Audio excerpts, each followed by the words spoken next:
system is designed, and I don't know if I'm wording it right, but I'm just saying that I know that the people that are very comfortable with that they have these resources and they have, let's say, it's okay to have all my drums in the storage room, and I have a car, and I can go pick it up when I go to do a performance, right? So so you take your drum and you got this little side gig that's giving you extra money because, and everything is comfortable. Meanwhile, you still got to go to work, but you can't do this on certain times because you have to be at the job. But now, so you get the job, I still could pay for the storage room and everything is fine while you're drumming, right? That's a problem for me because this is supposed to be like, why, at how many years were my drums in the storage room? And how do we continue like that? And everyone's hiring you to do after schools. They hire you for Hispanic Heritage Month. Because this is not a full-time, this is only, this is supposed to be only for those that can afford to, that wants to be a drummer, right? What about for someone who doesn't want to go to work for 8 hours a day to be, when he comes out, people don't like you because you're brown. You don't qualify because of whatever little thing that, because there's another system that makes things very hard for our people to live, right?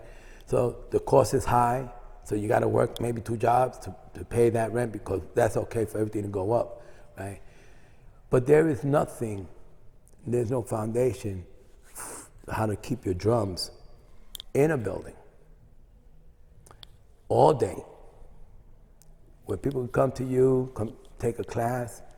Where is that system where everyone, like where's the competition for this? There's no competition because there's nobody doing it. But we're doing it this way, and it becomes a hustle for everybody. We're all like, no one's sharing. Everybody's been too overprotected. And, this whole idea, I know, now the little bit of money I make, it's, how do I do it? How do I keep this and honor this, And so this system here with the way they, all this tax burden and all that stuff that, there should be like this should be a tax-free project. This should not even be taxed. Because this doesn't even make enough money, right? This should be something that this system should say, there's a culture of people that needs this, right? And we know kids, children, oh man, do they need this? How does this really benefit, a child that is going to school? This is big. This is very therapeutic for them. Every school should have, like in the morning, there should be like a drum thing. Okay, guys, we're gonna do it for 10 minutes, right? So not only is it therapeutic. Pass him the mic. Right. Because it's not going to pick up his audio. Okay. You can just pass it back and forth. Give me that mic, man. Not only. Real quick. So I'm here with Dr. Drum and Wilson, 2 founding members of BombaYo, and we just building. So Dr. Drum said it's therapeutic for the kids.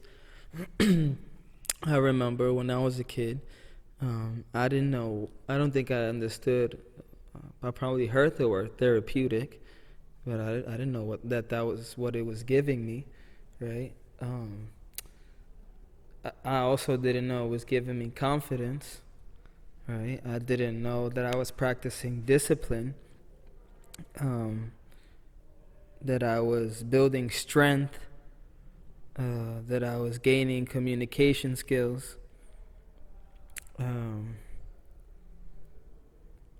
that I was learning loyalty, right? All these things that we, as a parent or any community leader, you want people to have, right?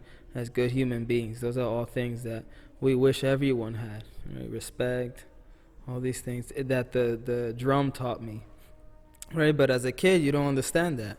So, how hard is it to be that person, to deliver that message, right? when people don't really understand what that means.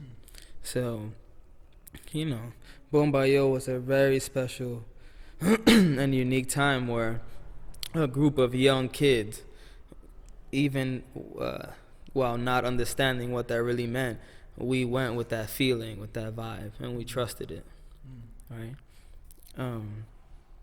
And so, you know, how do we, when we teach this, when we go in front of all ages, that feeling is the same, right?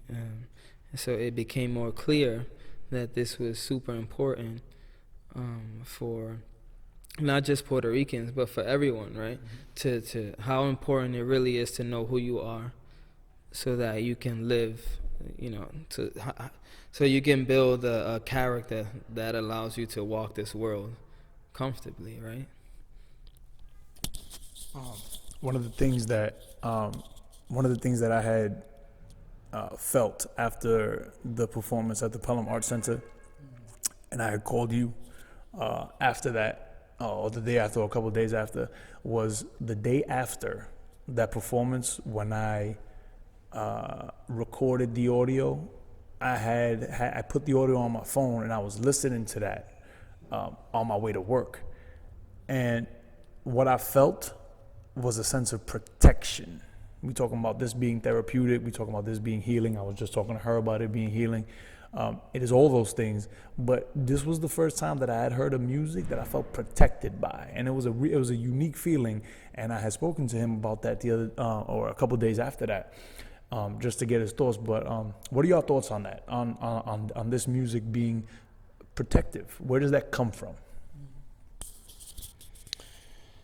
All right, so the intention from the, you know, like mentioned Wilson saying that, you know, he didn't understand a lot of things, but how it evolved into, you know, when you're experiencing something and how it's already creating a change within yourself, that you know, that the experience is the actual evidence of what, you know, of this whole thing, right? So, you know, the intention, because this all, it was actually, it's not even had to do with BombaYo. It was actually the awakening of Dr. Drum. What did that really play out? Why I'm saying that? Because the picture in my head that what happened the night, the day before I woke up, it was like 5 a.m. I said, I'm Dr. Drum. Mm-hmm. So what is that scene? Well, I was on 181st Street in Morris Park. There's a little community garden there, in a little park.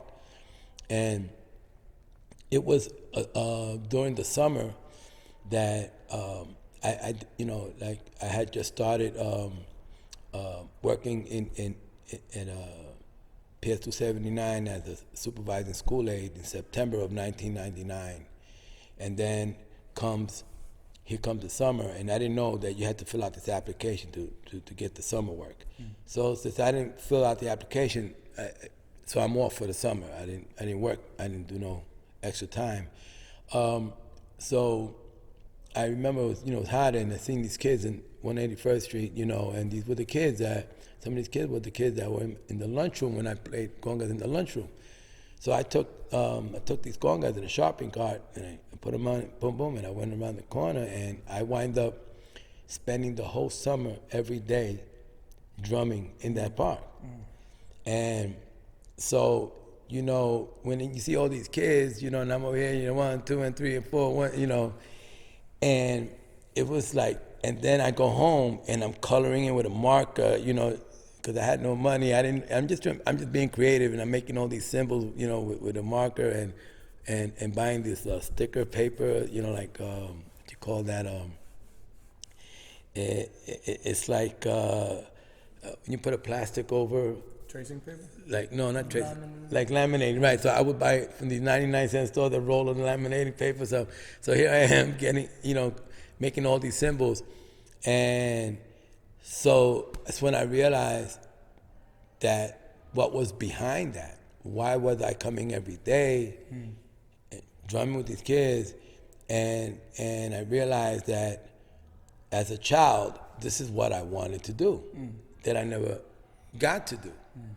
And so I realized that this was a healing, that this was something that was helping me resolve this, whatever this inner thing that I felt like I never got in my life. And here's another, now I have a second chance to do something with it. And now it's helped not only helping the kids, but it's helping me, to take care of something that I could have, that what I didn't get back then, now I got another chance to do it. But, now I'm an adult. So that's what happened. I woke up 5 a.m. I remember it. I'm Dr. Drum. And so it was just making that connection of what this thing is really about with the drum. That at first I thought it was just about a beat, but it was actually saving. It was like helping me deal with something that I needed to deal with inside, and that whole experience made me realize that there's something more about the drum that's helping your circle around you, and that's the intention now. That was the intention. So I'm going to keep drumming because now I know that they need that, and this is going to help them. And it did. Something happened. I remember on that block. I remember these kids that for hours I'm there drumming, and as soon as we're done drumming and everything's over, they're back in the street throwing bottles and stuff like that. So while they were drumming, they were in a good state of mind. After the drumming was over, they're back. So it was, seeing that also said, wow, something about when the drums are in the air, how it calms everybody down, how it puts everybody like this peace of mind. Yeah, that even indirectly, how it affects the neighborhood. Wow. That when the drumming stopped, how things started again. Like that's how powerful. That said a lot to me. And so yeah, the culture. Even in that community, how we were doing the drums in after school, like people come picking up their kids, and there was always rhythm on the stage.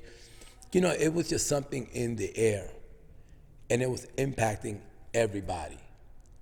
Not every kid, but some kids got congas for Christmas, right? It was just creating change, something that I never experienced growing up. And so yeah, I know. When you don't really understand everything that you're doing, so you learn it. The only reason I think that we were able to learn more about it because it wasn't questioning about, well, what's it going to do for us, but it was more about what it is doing to us. And so that experience says, this is good. Let's keep pushing it, right? And we seen it, man. We seen it, how it affected other people around us. We don't have all the data in writing, but we have everything here. Every step, every experience. We know we didn't just get here. We know that. And we know that this had a big, how this brought us together, how it helped us to resolve our own situations, how it helped us give us a consciousness of things that are not a daily practice for a lot of people, but somehow we're doing it, and we know that this is important for us, and and we got to keep doing this. And so now, back to the United States of America, how do you do this with no money? How do you keep doing this? How do you come together and help other people? And that money is part of money is energy. It is energy. It's part of the energy. We have to understand it like that. Not why is it without people when it comes to money? Oh, I can't afford this. I can't afford that. That we look at it as dollars and cents, but we're not looking at it as energy. Where there's a culture of people that systematically they just do it. They write a big check just because, right? We can't do that. There's a system how it played out, and so. But we need that. We need to be people. We need like that bombero, billionaire that can come in. Oh man, these guys doing a good job. Toma, 2 millones para que siga ese trabajo. If you're watching this, this is the man to talk to. You know what I'm saying? I'm just saying that, right? It ain't about that. If that were to happen, how many other people, would be doing what we're doing instead of. We have to find it in another way, and we have to see other people getting it from a different way that doesn't really benefit the community, but it just makes a superstar? Do we need another superstar? I mean, they're not giving back. They're not. You can't touch these guys. So why do we have to have a superstar to do this? Or why does the superstar happens to be the one that we're looking at? Why are not we seeing each other? We've been doing this for a long time, man. What's happening now, everything everything they're talking about, people that now you see the language in Bomba has really, oh, thank God, you see that it's more sophisticated than it was before. That didn't just happen like that. These words played out in our day-to-day struggle from the time that we started in 2006 as being Afro-Puerto Rican. We didn't wait till 2011, for the United Nations to say Afro-Latinos in America. No, we were doing that in 2006 on our own. We discovered this on our own. We understood what it meant, our drum, our roots, our internal connection to our ancestors that been oppressed by the system, and we don't have time for practicing it. So I didn't have no template for this. All I know is that when I got behind the drum, all I realized is, wow, look what we can do. And we've done this, man. We've done this everywhere. We've done every time we drum, just 2 drums. We lift it. We move a whole community with just 2 drums. We don't need 20 drums to do it, right? It's here.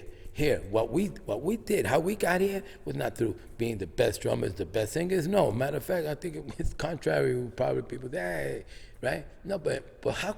And people say, how do they do it? How do they still do it? How do they still? You know why? Because you don't get it. Because what you think is about performance and showmanship, and right? No, this is just about trust and faith.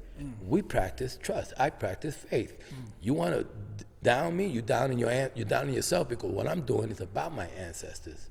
Those same ancestors that we all talking about, that's the same guy that's doing it for you is doing it for me. So if you put me down, you're putting him down, you're putting yourself down. So this is about us. This is about us. My loyalty to my roots, to my ancestors, that's what it's about. I have faith in it. I trust it. And up to this point, they've been there for me. So you want to know how I do it? That's what it's about. Now you learn to do it. You do it, and you see how far you go with this, right? That's what it's about. It ain't about how much money I make, or no, we don't even have a CD, right? We don't have a CD. We don't have a book. We don't have nothing. But we've been doing this, and we've impacted the world. We've been around with this. People have seen this from everywhere. Right? So this is a way of life for us. It has been. It's how we move forward. We've been moving forward. He has been moving forward. He has his own journey that this thing with his experience has given him. So he knows his own truth. And I know my own truth. And, we align somehow, something in the universe brought us all together. Right? And here we are. So, what's going to happen tomorrow? I don't know. Tomorrow, who knows? Who's going to be president tomorrow? I don't know. Who cares? I don't care who's president. I'm not stopping this. Right. This is what's giving me life. Obama didn't give me life. Trump didn't give me life. This is what's giving us life. It's about us, our people. Every person, that's our president. That's who gives us. Right. We move, when we can move you, you move me, right? It's like today, man, we was all singing and people dancing. I was like, man, the energy that was inside of me just watching, and it's like, if not for everybody that was here today, we would not have had this energy in this room, man. Yeah. That all came with everybody, man. Even when you came out there, I was shocked, man. And look what you was doing, bro. I mean, it's like, wow, that came out of nowhere. No. But that filled up my soul, man. That gave me like, woo, like, if we would not have come today, would we have experienced this, right? Like I said in the beginning, every bambula is not the same. No. You don't know who's in the room. You don't know who's gonna dance, right? And sometimes like being this, like the young kids say, being this woke, it comes with its shit too, right? Like, for example, when I was singing, I had to close my eyes sometimes, right? Because as a product of capitalism and colonialism, it affects you in every way, right? So if I were to sing Kwembe Nama with my eyes open the entire time, looking at everybody, that would have did something, right? There's a lot of distractions that could have happened. Or something happens when I close my eyes, just listening to that one voice of the coro, it just automatically brings me back, right? When I open my eyes, there was one moment I opened my eyes, I was like, holy cow, like there was nobody dancing, you just there, everybody's looking at me, and I'm like, oh damn, I forgot what I was doing here, Yes, it's insane. The formula of Bomba is incredible, to the point where, not to shout anyone out, but there was someone who could not do the kwa when we first started, right? It was very off, and it was messing with me, right? The formula wasn't intact, right? So it was doing something to my spirit. I had to say stop, right? There was somebody else who picked up the maraca. That was a little off, right? I had to say stop. And then it was getting there, right? We were getting tuned. I told Louis to get on the kwa. Once everything was aligned, the kwa, the maraca, the voices, you saw what happened. I don't gotta say it, but it was very hard in the beginning. And we can't keep compromising that, right? Like, there is a formula, right? There is a structure, there is a discipline, there is a process, right? And, I'm grateful to have had that, but that needs to be given to everybody, right? This shortcut life, this YouTube mentality is affecting our culture. Can you speak on a little more what you mean by that YouTube mentality? I think I know what you mean, but just to kind of flesh it out and relate it to Bomba. Yeah. So like you can't if I go, sometimes I like to cook, right? So I go on YouTube and I'll be like, how to make sancocho, right? And I could follow that video to the T, right? It might even taste like it might not. But you can't do that with Bomba, right? You can't look up a recipe or watch a video 1,000 times and get it. There's something like spiritual and natural that happens when you're directly engaging, right? When you're touching the skins, when you're projecting your voice, when you're moving to a certain time, when doing all those things at the same time, there's something magical that happens, right? And you can't get that through a screen, right? So yeah, it's interesting. I like that. I want to add something. This idea of, because, if you buy a cookbook, right, and you want to eat arroz con gandules, right, it gives you a formula. It tells you, Add this, right? add this. And that's your arroz con gandules, right? But somehow, after you do it, like, damn, it doesn't taste like my mother's arroz con gandules. Right. But we're at a time that we forgot about our mothers. We say, oh yeah, this tastes good. And it's not your mother's arroz con gandules, right? We don't have time to go back and, like, let's say, even go visit your mother, because we got this YouTube, and I can do it, right? We don't know how to, like, we don't connect with each other. That we do it through this cyberspace, right? Yeah. And it's not real.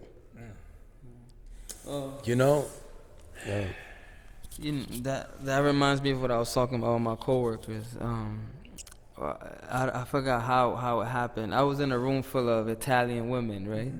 And they all, pretty young, but they're guidance counselors and teachers and stuff. And we were talking about family. Right. Oh, because there's one older one in the room.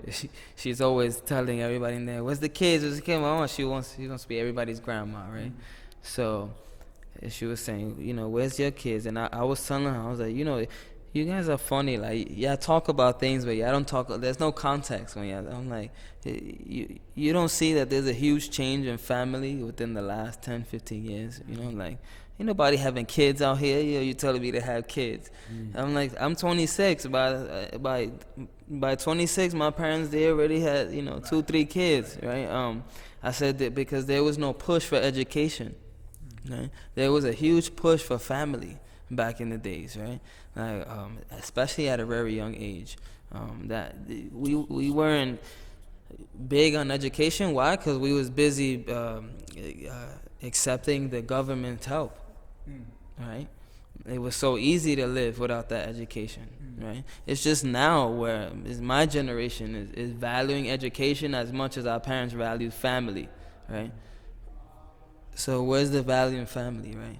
How we expect people to learn Bomba when it's just one person in the family doing it? Well, that's the other issue that we're not addressing, because I think that everyone that's doing Bomba, we're not even addressing that. But if we were to look at the data, you would see that, we're, like me, I'm the only one in my family that's doing this work, right? And does that mean anything? If everybody's doing good, they have their job, they have their homes, so why would they need to do this, right? So, that's how the system is. It's played out. Something earlier that I wanted to discuss was that when he was talking about, the kwa and the maraca, right? So the key, that the reason why it's very important that our people, start changing their mindset and these expectations, but to understand that the key thing here, why the quad player needs to understand the responsibility of timing and the maraca, it's not because of, that we're trying to record an album here, no, it has a lot to do with alignment, right? The alignment is the key. Real quick. So when I first came to Andrew Freeman a couple weeks ago, the thing that stuck with me the most that you had spoken on was alignment. Like, that stuck with me from the moment, the first time that I heard you say it, everything in alignment musically, and then everything in alignment within the spirit, and that stuck with me. So that's, I'm glad that you're talking about this, because this is something that I think will be beneficial for others to hear. The importance of being just in alignment with yourself, mind, body, spirit, and then the alignment of the music. So please go into that. Yeah. So there's a very strong when we understand more about the alignment, then this is what we're already conditioned to be off balance. Right, and when you're conditioned to be off balance, you're not aware. There's a lot of things that's happening that benefits the system, so it keeps us off, and it's using different things, even the megahertz through music. Even those things are being controlled. That affects us, how we think, how we breathe. So alignment is the resistance to all that. The alignment is what's gonna, gives us balance. There's something about, the alignment that really, when we talk about the mind, body, and spirit, and sound, everything is relevant, and then we become one. That's very powerful. That's what's healing. So when we get the alignment and everything is in place, it feels good. We sing better, we dance better, we play better, because everything is aligned, right?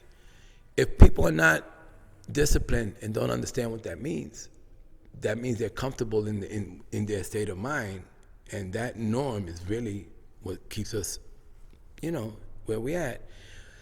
We have to be more disciplined and be more aware of the alignment, so that we are humble enough to know, oh wow, I'm not doing it. Let me put it down, or let me pass this on to someone else, because it's about the alignment. It isn't about whether you can play or not, right? And so that we're being responsible to the whole. And that's when you were talking. That's like the alignment. What I see is like a circle, right? and people scattered all over. And once we get there, everybody's on that circle, and that circle just glows. Yeah. Right. Yeah. But it's a quasar, and that circle starts to all the maracas though. Once doesn't everything's allow, back, we're right. back on that glowing circle. We're all on that one. Yeah. And like I feel like alignment has a lot to do with just oneness, right? Like people really don't get how powerful we are together. It became that just that sentence is so cliche now that you just take it for granted. That we're powerful together as one, even like today, I'm sure nobody in this room imagined that they were going to be a part of what happened today. You feel like you have to be hired in a choir or go to church every Sunday to do something like that. We could do this every day if we wanted to. And that power, you can have it anytime you want, right? But for some reason, we don't do it, right? We're so separated. Even in our own families, we're separated. Yeah. Out of alignment. Out of alignment. Oof. Our family. Does being out of alignment with our families, does being out of alignment in the workplace, does being out of alignment in our social circles, does that all come back to being out of alignment within? If you are in alignment within, they say as within, so without. As you are within, so is reflected in your external world. If you're out of alignment within, will that manifest as things being out of alignment externally? And if so, what's the fix? Right. Maybe there is no quick fix, but how do you begin that process? Well, that's a tough one too, because depending on what we value, right? What's important, because someone could say, well, I'm aligned and I don't need you to be aligned because I'm in alignment, and that alignment may mean that, I'm home, I just hit a couple of buttons and I just made a good commission on my stock. So I'm good. For them, that's alignment. That's alignment, right? That I made my money, and I have to be worrying about living down there in the ghetto. I'm here. I got 2 apartments, and I might even have a free studio space. Or even if you are with 2 apartments, ghetto, right? Even if you are in the ghetto, you don't pay rent. You don't pay light, right? You're getting food stamps. For some people, that's alignment. That's alignment, right? They get to go to Puerto Rican parade. They get to, Right. So you can't tell those people nothing, really, right? But that also means that they're not conscious. And so we don't want to be conscious of those that want to continue not being conscious. But we look... Can you say that again? We don't want to be conscious of those that are not being... that are not conscious or not being conscious. That they don't want to... Right? That they're not practicing being conscious, right? We don't want to waste our energy being conscious of that. What we want to do is that when, like today, I think today was a very interesting day that... a lot of people came today, right? And so we were able to use a practice of alignment. And it really helped, whether they understood that or not, but it's what actually really happened. And we did that, and I think that's one thing that we, BombaYo will never stop doing and reinforcing, is that moment of paseo, and how we use the paseo, listening to the drum, but then how we also incorporate singing in coro, and so to understand how it feels, when everything is aligned, right? And yeah. And I think to piggyback on what you was asking earlier, and to what you said in the class earlier about that we're in our you said baby stages, adolescent stages in the world, because it's true, right? Even when our ancestors were doing it, it wasn't Boricuas doing it, right? It was the Africans doing it, right? And then the Tainos had their own life, and then the Spaniards had their own life. But somehow in history, they all came together, and now we're living this life. There's never been a life where we all had the same mentality. And that's coming, right? And it's coming. Yeah. But it has never happened before, right? So how it is very stressful when you're aligned here, and then right after I go to the Andrew Freeman home, I gotta get in my car and deal with traffic. I become this whole other person. Right. Out of alignment. Out of alignment. But then, we have a show, align, out of line. So, but it's getting there, right? Like, and it's getting there, right? And I like that. Yeah, we will talk about.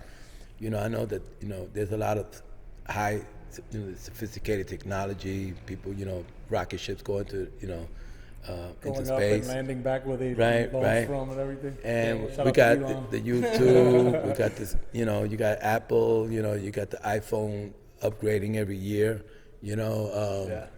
Wowee, right? That's the adolescent stage that I believe that the world is in, because that's all bullshit, right? It really is. In the real world, that when we talk about humanity, how is it that, that I'm in a country where, like, I can't just get up and eat an apple, right? Without Go finish that. These regulations and these rules that man imposes on us, about, I'm upper class and you're low class, on a planet that's supposed to be ours, right? And so this goes back to, the taxations of stuff like that, and capitalism, right? Well,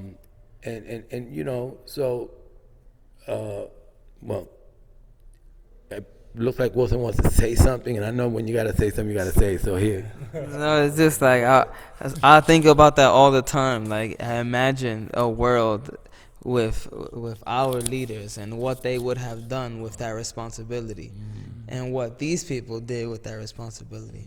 Yeah, it's scary, like, though. we're eating each other. Right. Basically. It's scary, but even to today. But this is what happens. This is why we don't trust each other either. What happens when we're here, we always say, oh man, if I get up there, I'm going to take care of everybody, right? Then as they move up into, somehow they become a supervisor, now they're firing their own people. And I'm saying there's this thing that we don't understand ourselves, right? We don't realize that maybe my man here was, took something that he wasn't supposed to take, right? And we don't know how to resolve that, to saying, hey, what happened? Why are you doing that? Like, you're not supposed to do that, right? And that goes back to what we were talking about last week, about how we look at people's actions instead of their intentions, Yeah. I mean, I think that this is very deep, that we're having a conversation, and this is all kind of aligns with our Bomba, right? So, this is why I think a lot of people, when they think they're going to come to our class, they think they just, they're going to pop up in a skirt and, speak at this. Right. I definitely did. So, like, just before you keep going, like, I definitely didn't expect for. So that's what I thought, right? The first time that I came a couple weeks ago, I was like, all right, cool, they're gonna down. I'm just gonna check it out and see. But when the whole thing started with you talking for a little while, and you was talking about things that weren't necessarily Bomba related, but it was conscious talk, I was like, oh, okay, so this is far more than just the music. This is you do this with intent. This is like a certain way of thinking that this brings you into. So I think that's where you were going, like, people think that it's just going to be coming through and just the dancing, but it's more than that. Like, this conversation is spawned from the dancing and the singing and the drumming, Well, yeah, even though it may not sound like it's about Bomba, at the end of the day, if you stick around long enough, then you get to complete the circle, and then you will see that that Bomba gave us this, right? But that's why today I had to really reinforce about, when we talked about setting the tone, like making sure that I want to let everyone know that before we, whatever you think that you're coming here for, whatever you think that, this is what Bomba is, letting them know that, the first thing is to understand that we are decolonizing that we have to decolonize our mindset. And that's not a quick process. No, it's not a quick process. This is ingrained in us for hundreds. This is a 100-year colonization process. Right. So the decolonization, Right. we can anticipate it Right. taking longer. Right. But, Even the fact that we call each other Puerto Ricans, right. Right. Just Just had a that conversation with one my student. The rich port. It wasn't a rich port when our ancestors was there. Just that one little thing, There's thousands of years of calling each other Puerto Ricans. Yeah. It's as if we were like the N word, the nigga word, right? It's like if we were walking around, hey nigga, hey little nigga, hey little, like we accepted that identity so much. The identity of Puerto Rican. Yeah. Right. Right. So yeah, and it's not like when you're a territory, it's not that significant for the mainstream to talk about, right? Puerto Rico being a territory, but yet, when we talk about, one of a small island that has that how you say overtook their own government, that's powerful. That we were able to, throw out our government, and why? Because of corruption, right? Corruption, injustice. It was simply about that, right? It was a conversation they overheard, right? How they belittled the people that died in Hurricane Maria, right? Yeah. Laughing. Like laughing about it. What? But this is what, when we first came here, it was in the headlines. The Puerto Ricans are cockroaches. Yeah. Did we just forget that, or we did just move on? Or Right? even like the colorism in Puerto Rico, like, and the inequality in the people financially and stuff, the social economic inequality, like, I don't even think because people say, it was the hurricane that woke people up, and now they know they're not equal, right? Now everybody's like, oh wow, that they don't really care about. I don't even think it was the hurricane. It was the what happened after with the government, right? Like, because whether you was rich or poor, hearing somebody laugh at your family, whether it was your family or not, it kind of woke up that spirit, right? Of, and again, going back to that oneness, right? That was alignment when you saw all those people in the street. Yes. That was alignment, right? Yeah. And Bomba and the planet was alive more than ever, right? Right, that's right? part of the, talk about the resurgence. No, the resurgence of Bomba is not because now we have Facebook and Instagram, right? It's because now we're seeing each other, right? And again, after the hurricane, like you said, the Bomba and the plena was very visible. We saw it. People saw, again, not the action. What we weren't on stage just hitting the drum, but they saw the intention. Whether it was raining on us, whether we were getting paid, whether we were bleeding, we were still there the next day. And that's another thing, being in the Bronx today, what we see, there is white people, Caucasian people walking, and they don't acknowledge us. I'll say me. Let's just talk about me. I'm walking down. They don't. They stay steady. They don't turn their face. They don't want to look at. They don't see you. They don't see us. Even when we're in this room, we see people come in. They take a peek and they just walk away. But I've seen how other white people address other white people that don't know each other. I've seen them when they peek, they come in, oh, what is going on here? Oh, wow, this is beautiful. Right. I've seen that. I see it a lot. But when I'm in this room, I just people peek in, they just keep walking. Today, we had a full house, right, of our people. And these people still continue to just walk by us, as if we're invisible, right? So, how important Bomba is, because when we talk about how we see each other, this is like we don't get to do this every day, to see each other in a positive light, in a moment of dance, song, because when we're out there in the world, when we see each other going to work every day, because our people are working hard every day. And they're working day and night. And so when we see our people, we see depressed people. People that are depressed, man. They got a look in their face that, man, if looks can kill, you would be dead, right? And Jim, The Walking Dead. So Jim Carrey said it too. He said, depression is your body, and your soul tired of pretending, right? How many of us are pretending from the, and I said a quote the other day too, like from the minute we are born, we are forced to be comfortable becoming people we are not, right? From the minute we're born, wherever in the entire United States, wherever you are born, you're forced to become somebody you're not, because this entire system is created, to destroy. Yes, deception is that it gears directly away from nature. Everything that has to do with nature, it slaps it right in the face, to the point where now they're even making babies. You want a baby with green eyes? I'll give you that. Just I'm going to computer, pop. So, yeah, that's, so our Bomba, here we get to see each other on a different, lens, where people are coming and wanting to see, and we see each other, we're smiling. When the singing starts, people, you could see the expressions on their face, there's joy, whatever. Yes.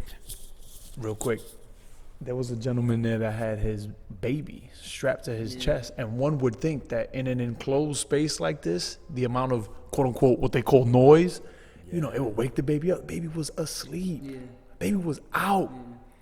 And there's something to be said about that the baby didn't wake up because of the noise, but instead it was like the baby was chilling. Yeah. I think if you were to go into an embryo, inside an embryo surrounded by water, and all you hear is a heartbeat, that heartbeat will sound so loud, it would be like if you were outside listening to standing in front of a big bass speaker, with boom. So the baby, the rhythm, the music, the drum, that like the baby felt like it was back in his mother's stomach. Yeah, but also, like, even when the baby's inside, even right now, I'm talking, the louder I get, I can feel the vibration in my esophagus. I can feel it go down, right? Imagine a baby when the mom is talking, how the vibration, how they feel. There was vibration all the whole 2 hours. The whole room was vibrating. So that's cool. So our vibration, right? Seeing it from an infant, right? It's a beautiful vibration. The baby was able to sleep through it, right? So it's soothing for the baby. Our vibration is very soothing, right? And so when you take this vibration and you go down somewhere Fifth Avenue where it's telling you zero noise level, because they just want to read a book, they don't want to hear the drum, right? There's this connection of people that are in power. They have the power to create change, and that change is actually oppressing us.